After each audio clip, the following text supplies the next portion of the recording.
یہاں دو تین مسائل ہیں، اس کو آپ ذہن میں رکھیں کہ سب سے پہلے یہ ہے کہ زکوٰۃ کے سلسلے میں یہ لوگ بہت زیادہ پوچھتے ہیں کیا مال تجارت میں سے زکوٰۃ دے سکتے ہیں؟ مال تجارت میں سے زکوٰۃ دے سکتے ہیں، مثلا کسی کا بستر کا کاروبار ہے، کسی کا برتن کا کاروبار ہے، وہ اپنے برتن تجارت میں دے سکتا ہے یا اپنے بستر تجارت میں دے سکتا ہے۔ فریج کا کاروبار ہے، کیا فریج وہ اپنا مال تجارت ہے، اس کا کیا وہ زکوٰۃ میں دے سکتا ہے؟ تو علماء کہتے ہیں مارکیٹ کا ریٹ جو ہے اس کی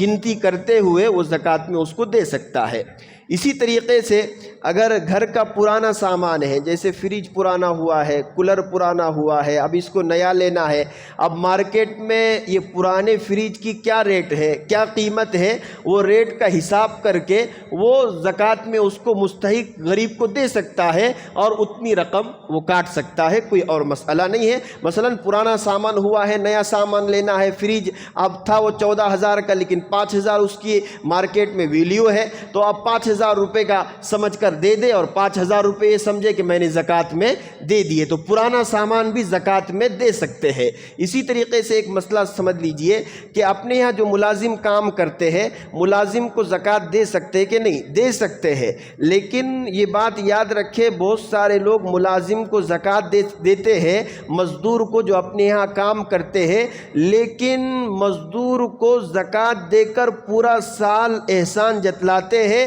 اور کہتے ہیں میں نے تو تجھے سال میں ایک بونس دیتا ہوں، میں وہ پوری زکوٰۃ میں دیا ہے، لیکن سال بھر احسان جتلا کر کیا کہتے ہیں سال میں تو 25,000 روپے دیے تھے تجھے،